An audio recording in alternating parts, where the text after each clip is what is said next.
Thanks for joining us, everybody. We are going to be talking about sort of a newer movie, even though I say that with a little bit of resolve, because even though I say newer movie, and even though it was from the 2000s, it's getting pretty close to being 10 years old, so I guess technically it's not really new movie anymore. Probably new for Mark, though. Actually, I saw this movie in the theater. Well, that's cool. That's a step in the right direction for you. It is, yeah. Yeah, this is very new. Yeah, 2009. Wow. And we were talking about the That's a, remake of My Bloody Valentine. when I heard that they were doing this, oh my gosh, I was so excited. I am a huge fan of the original. See, which to me is a little surprising that you being as big of a fan of the original that you are, that when you heard they were remaking it, you were like, yeah, let's do it. Well, the thing about the original was it never became a franchise. It died after the first one. They never did anything. There was talk of doing a sequel, but yeah, it never materialized. So I always wanted to see this character, the Harry Warden character, the miner, back on the screen because I always thought it was such a cool looking villain, like the gas mask and the pickaxe and the miner suit. I just always was really fascinated by this character. To have it come back like that, and it was like a big deal when it came out. Like I remember that, like there were so many TV spots, and they did it in 3D, and it was like, holy crap, they're really going to do this. And so I was extremely excited. And again, kind of like some of the other movies we've talked about, like I think we mentioned in Phantasm and a few other films. There's some films that I feel like the original, the material isn't so perfect and great that it can't be made better. And in the case of My Bloody Valentine, the original, although I like it, it's one of my favorite horror slasher movies of the 80s. It's still like not like a perfect film by any means. There's a lot of flaws to it. It's not a terribly great movie by any means. So having them take the source material and rework it, I was totally up for that for this one. Yeah, the original one, I guess the best way to describe it is it's a little cheesy in a lot of parts, and there's some of the storyline that just didn't really make sense. I mean, one of the things that I always thought was kind of funny about the original one was they have this, whatever they were called, the Valentine dance or whatever. And I mean, these aren't high school kids, but you're having like a town dance. But I don't know. I just always thought that was kind of weird. Yeah, there's some strange, and I never liked the name of the town too, Valentine Bluffs. Oh, It was yes, just like, right. I forgot about that. Yeah. but like with this one, they changed the name of the town to Harmony, which works so much better. So there's a lot of cool things about this movie. Like some of the changeovers they change from the original actually are better in some ways. And this one, too, even though it's a remake, which we've seen this with other remakes as well. I mean, the Friday the 13th movie is a pretty good example of this, and sort of the same with Nightmare on Elm Street. But even though it's labeled as a remake, like you had said, it's more of a different telling of the story than it is of an actual remake. Yeah, it's kind of like they don't follow the original story, to a T. They just take a lot of the elements and kind of, reestablish some of the characters and then put it together in kind of a newer, fresh way. This movie's about, the opening is basically there's this accident in a mine and, there's an explosion and one of the miners accidentally didn't check some kind of gas level, and he got so a bunch of miners got stuck in the mine because there was an explosion, and then one of them goes crazy and kills all the other miners, and when the rescue team come to get him, they take him in and he's unconscious, he's in a coma, the murderer, and then I believe it's a year later he awakens and basically just goes on a killing spree, which is pretty much the same as the original movie, with the Harry Warden character. That's what happens is basically he gets stuck in a mine, and in the original he goes crazy, and so he ends up eating the other miners, but I don't think he kills them at that point, but he just sort of loses it, and then is like unconscious and in a coma, and then wakes up and comes back and terrorizes everybody. And then you don't hear from him again for a while. And then so they kind of keep that going, but then they've got the whole, the love triangle with Axel, Tom, and the girl, and which is very similar to the original as well. In this one, they had the other plot point, which they probably kind of borrowed from A Nightmare on Elm Street a little bit, but it comes out, you have all this happening, which ends up being, so the mine collapsed, and then it was a year later, and then you jump ahead another 10 years into the present day. That's when all the stuff of this movie is taking place, and there's a scene where it's revealed that these older folks in the town killed Harry Warden and buried him out in the woods somewhere. So you kind of had that, like, parents taking revenge on the killer kind of thing that, like I said, was kind of borrowed probably a little bit from A Nightmare on Elm Street a little bit, because I don't remember that storyline at all being in the original one. No, in the original, Harry Warden, he comes back after a year, after the first year for the anniversary when they do the dance, and he kills everybody. And then, the legend is that if you ever do another Valentine's dance, he'll come back.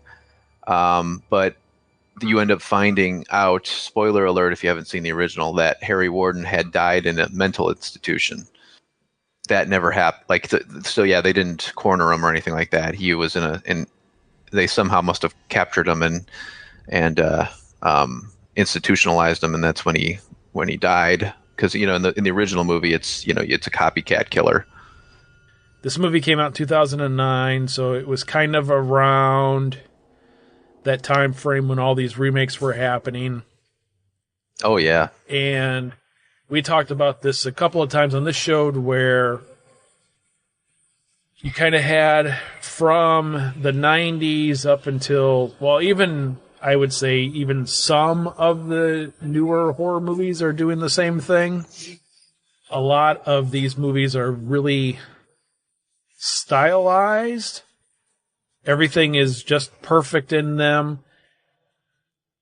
But on the other aspect of that, it appears to be a lot of folks from like the CW, or like you had said in the Phantasm episode, the Disney Channel generation kids and stuff.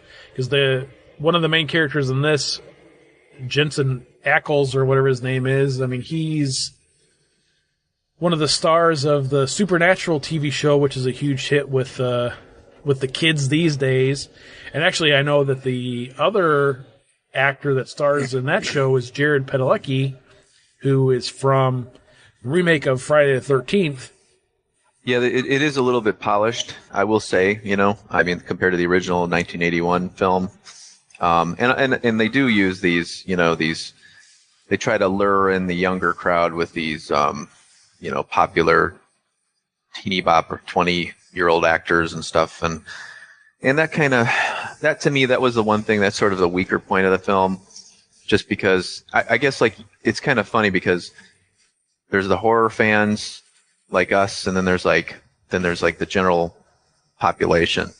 And so when these studios come out with these films, they're like, okay, well, we got the rights to do a My Bloody Valentine movie. So let's try to appease the horror fans who've seen it, who grew up on it. But then we need to bring in the new people. So let's get these hot actors and these TV shows and all that to kind of be the stars of it. And so in it kind of takes away a little bit, just because it makes you feel like, well, who's this movie made for? Is it made for me who loves the original, or is it made for, this 16-year-old girl, who probably never knew there was an original. So it's kind of like, but I guess you can look past that a little bit. I will say that I do think that they did a really good job with this movie in a lot of ways. One of the things I thought was great was the atmosphere. They captured the town perfectly, in my opinion. Like if you remember the original town, it was like a mining community, based on like just a small kind of worn out town with a laundromat and a police station and just like small town USA. And they did it perfectly with this one too. It just looks kind of like a rundown old town, and with a grocery store. And I thought they did a good job capturing that feel, because that was really what the original was about. This mining community. I always thought that the Harry Warden character with the gas mask and the pickaxe was always a very iconic horror character. Always wanted to see more of him. So I was always a little upset that there wasn't a sequel to the original. So this was kind of cool to see that. And then to see it in 3D was really cool. And another thing, one of the really cool things that they did for us fans was they added Tom Atkins into this film, who I got the pleasure of meeting a couple of years ago at Flashback. And so having him in the film just kind of added to the kind of the coolness of it. Like this, oh yeah, this is kind of like a throwback 80s horror slasher film or something, because Atkins being in so many of the ones we talk about, like Halloween 3, The Fog, Creepshow, it just kind of brings you back to that time period. So they did a lot right with this movie, I think. And then kind of the excessive gore. This is one thing too where I thought that the gore scenes, some of them were really kind of cool. Like I thought, like one of my favorites is the one in the opening towards the beginning of the movie when Harry Warden jumps out behind that kid and shoves a pickaxe in his head and like his eyeball comes out. I thought that was great. Then there was some other ones that were a little bit too. This is, I guess, my complaint would be with the gore is when it gets too computer generated and it looks like when you see blood splash, it looks like a scene from a Mortal Kombat game. Like I hate that. Like the one of the scenes where like Tom Atkins' death when he gets the pickaxe up in his jaw and then he rips his jaw out. Like the whole scene where it's getting ripped out, and the blood splashes. It's like that whole like CGI blood. I hate that. And then or the scene when the girl gets the shovel, put in her head, and her head sure. like kind of, Yep.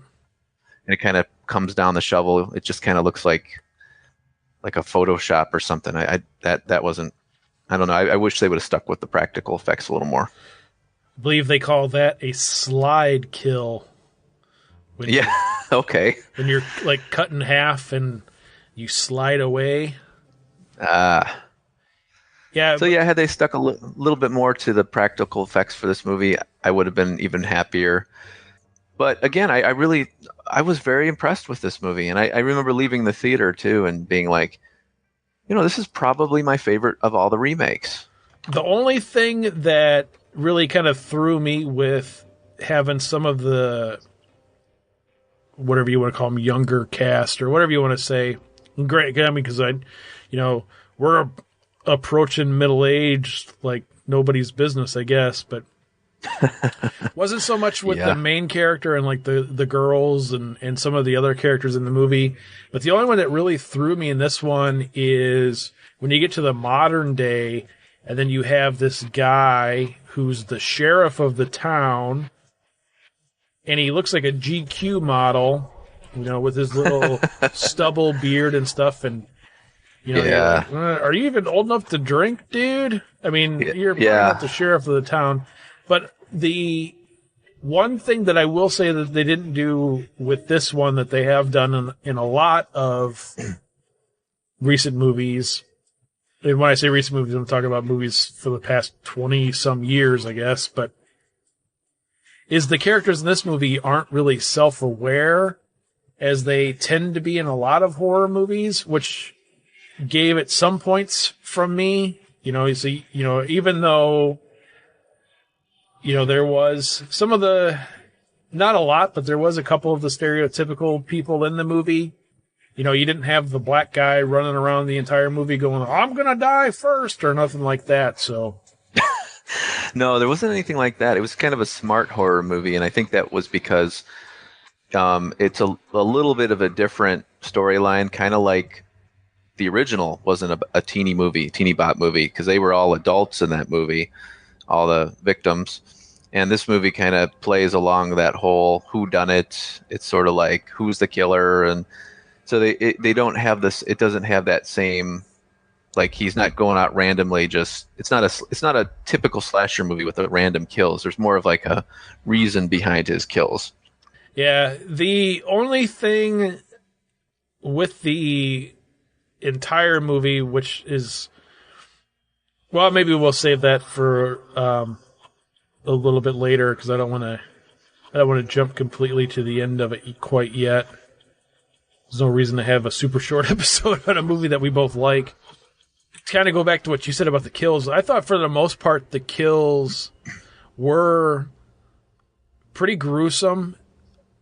And then some of the stuff that when you watch it, like at home, that is a little excessive, I think is mainly done for the 3D effect. Yeah. Which is, I mean, that's okay.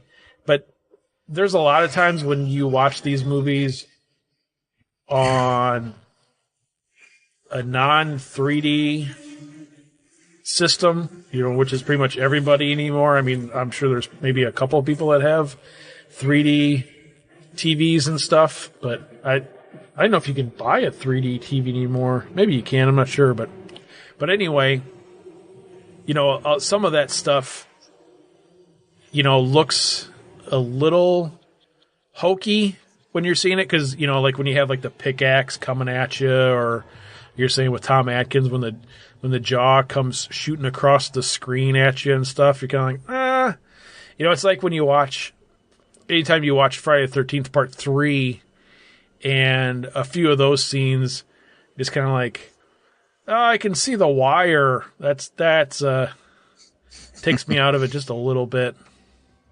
Yeah.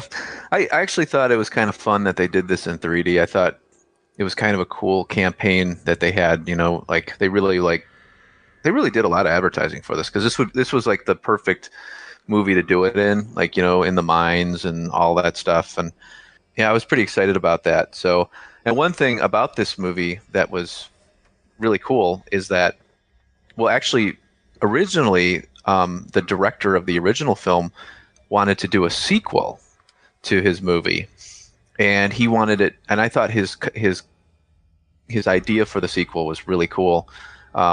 He was going to do a sequel where basically the mine was going to be turned into an amusement park, like with a roller coaster kind of thing in it. Like, well, like, because they have the carts on the tracks and all that. And then Harry Warden, or whatever killer was going to be, attacking people in this amusement park. And I was like, that is a really cool idea. That would be like a totally fun horror film, using this iconic killer and all that. But then they ended up going the remake route. But one of the best things about this movie's release, I don't know if we talked about this in the episode with the first one, the original, but the original movie was edited and cut big time. Like, the MPAA were so brutal with it, where like any ounce of gore was removed.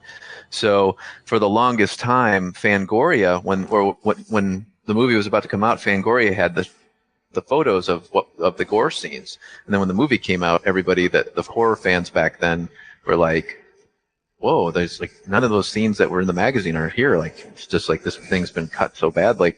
And we never saw any of that original footage of some of those kills from the original movie up until finally, and I guess the original director found some of those shots. I mean, it wasn't exactly the way he had intended it to be, but like for the most part, it was like, I think he said it was like 85% what he was, the way he was going to shoot it, and like different takes and stuff. So he found that, and he was going to originally put that in the sequel, like in flashbacks or something. He was going to, so that the audience could finally see the shots that were taken out.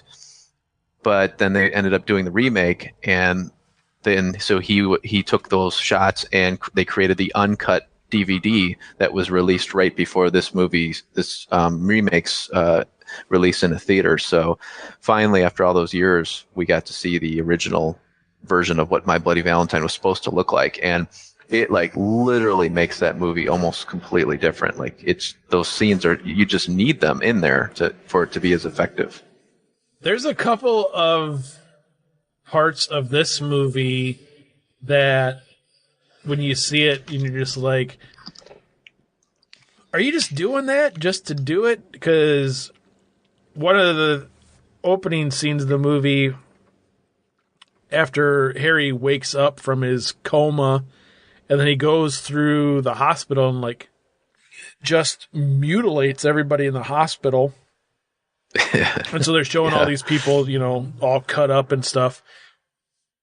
But then when it jumps ahead the 10 years, there's the scene where this girl and this truck driver are having sex in this roadside motel.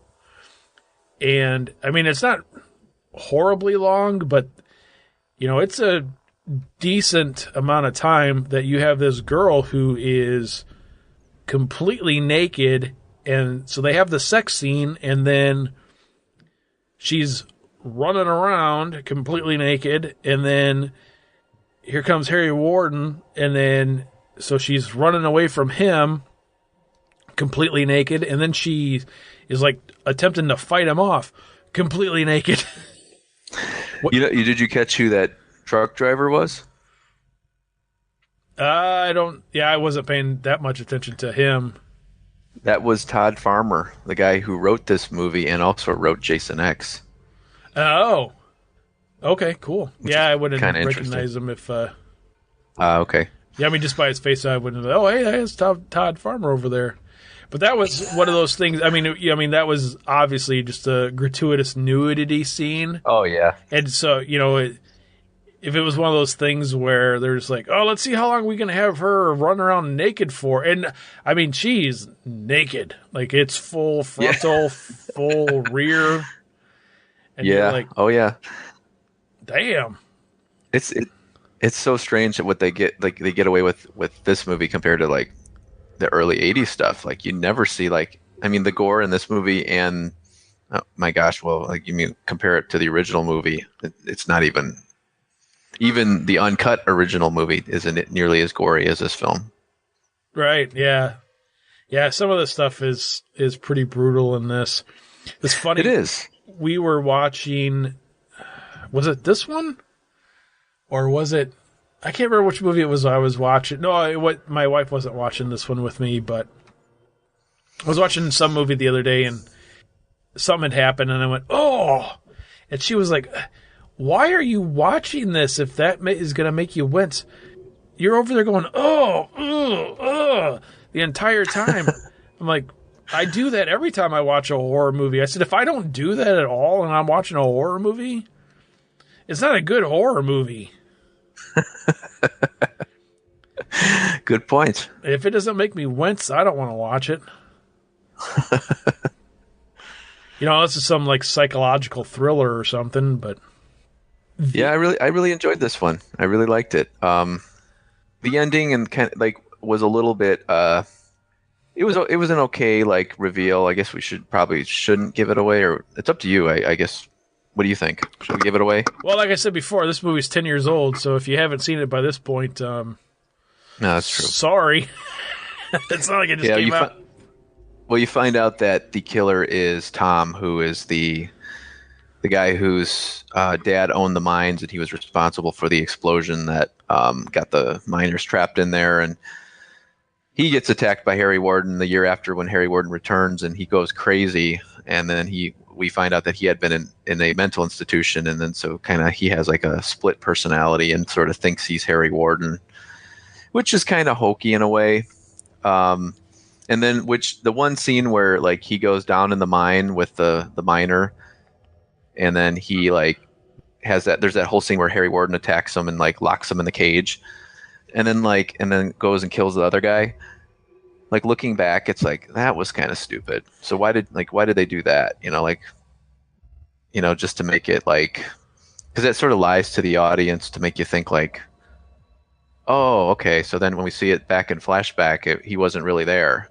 I don't know. That was kind of off. But so So I guess like the ending was, and unlike the original where Axel was the killer, this time it's Tom who was the killer. And I did like the ending where he basically escapes. They leave it open for a sequel. I don't know. It was good. It was a good movie, I thought. That's what I was going to say earlier. Up until the very end of the movie, I'm on board with it pretty much for everything until they do the twist at the very end. And I don't know, that twist was one of those things where it almost seems to me maybe they were going to go along with the original and they were going to have Axel be the killer. And then they were like, oh, that's not playing well with test audiences or something. Or somebody went, oh, no, we got to change it up. And then they were like, okay, well, we'll make Tom the killer. Yeah. Well, how are we going to do that? Well, let's just make it a twist ending and we'll do a couple of flashbacks. Because, yeah, that scene back in the mind, like you had said, where he's locked in the cage and Harry Warden's killing the other guy. Yeah, that was kind of, how it didn't make sense at all. But then the other thing that I kind of wished at the very end of it, when he was kind of running away, is if they would have kind of paid a little bit more homage to the original. And I know you do, but for those of you listening, at the very end of the movie, you have the character, he's kind of screaming like hysterically, like, oh, you will be my Valentine, or however he says it. I was kind of hoping that, as Tom was running away, like, oh, won't you be my Valentine, or whatever, as he's running down the mine shaft. I thought that would have been cool. That would have been kind of neat. Yeah, it is what it is. But ultimately, I think they did a pretty good job for a remake and taking a lot of the source material and making it kind of cool. I also like the house in the woods, like Axel's dad's property. Like there's like this beat up old shack out in the woods. I thought that was a cool little horror twist. It's one of those things you like to see in these type of movies that sometimes they forget to put this in the more modern films, like stuff like that. The little that really add to the story or just the ambiance of the film. It's a pretty enjoyable movie up until, like I said, like the last 5-7 minutes of the movie, and then you're kind of like, yeah. But up until then, yeah, it's pretty good. Yeah, you had Tom Atkins, who did a pretty good job in this movie. You have the other older guy in the movie too, the kind of the other town elder, if you will, and he did a pretty good job. I can't think of his name right off the top of my head, but yeah, overall, I mean, the story is for the most part pretty good. A lot of the kills are pretty enjoyable. I always like watching some of these movies like this one, and then, you have a lot of the other ones from the 2000s that kind of had the same thing with a lot of the over-the-top, gratuitous, really gruesome murders. What were those Final Destination movies? When you're watching those and every time there's a kill on the screen, you're like, oh, whoa, that's cool. Yeah. So this definitely had a lot of those to it, but yeah, it's pretty cool. The Harry Warden character in this one, though, there was a lot of times where the breathing kind of threw me off a little bit, just because of the fact I was like, wait, is that Darth Vader, or is that what's going on here? Is he gonna force choke somebody? Yeah. The funny thing too is that, and I didn't realize this until for some reason I didn't even think about this, but the Harry Warden character, meaning, the image, the gas mask and all that, came out before Jason got his hockey mask, which is kind of weird because I always kind of pictured, like, in my head for some reason, like, oh, they needed to find another mask for a killer, so they, like, well, the hockey mask is taken, let's go with a gas mask. But that's not how it was, because the hockey mask came later. So I always thought that was kind of neat. So, which is a good point, because the original My Bloody Valentine is a Canadian movie, so it could very well have been Harry Warden, the hockey mask killer. Yeah, that's true. They could have gone that way. We'll have to see. The Strange Brew episode, by the time this one comes out, will have been out for a couple of weeks, so we'll see if we're getting any backlash from the Canadian community after some of the little teasing that we did during that episode. We shall see. So, well, I think that pretty much wraps up this one. Pretty much gave it away. Yeah, this is for a remake, this is definitely an enjoyable one. And this is one of those ones, too, where you don't necessarily even need to see the original to appreciate this one. To whereas I think with some of the other remakes, it definitely helps, you know, especially the Friday the 13th one. I think you don't really get a lot of the gist of that one without seeing some of the original ones. But this one, yeah, I think for sure you could probably, like you had said before, if you have somebody who'd never even heard of the original one, could watch this one and be just fine. Yeah, but I do recommend seeing the original. Oh, for sure. Yep. And definitely hunt down the uncut version. You gotta watch this movie, the original with the added scenes, because it really makes it a far better film. Well, I tell you what, as soon as we get done recording this, I'm gonna try to hunt that one down myself. Yeah, you should. And it's kind of weird because they cleaned up the movie real well for DVD. You know, it's all clean and nice, but the scenes that they put back in are kind of grimy, and so it's like, you know, like or you can watch the movie either with the scenes or without them. Either way, like if you watch it with them, or if you just want to watch the deleted scenes, you can go through and scroll through them all and just watch them, or they add them back in the film, and when you watch them, it's like, oh, you know instantly when they come, because like the quality of the film is like grainy and like lines through it and all that stuff, and then so you know that it's like added in there, so they didn't clean up the deleted footage. And also something too about the deleted footage was apparently, like, when they filmed the whole thing and then they kept giving it to the MPAA, they kept saying, no, you got to cut it.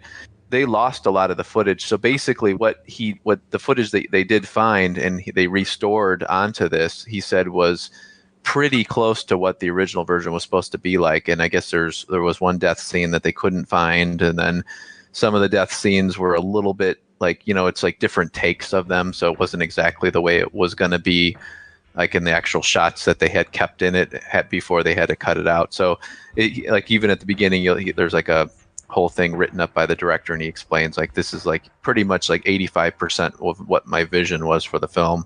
You know, this is the closest we're ever going to get to it, because the footage is lost.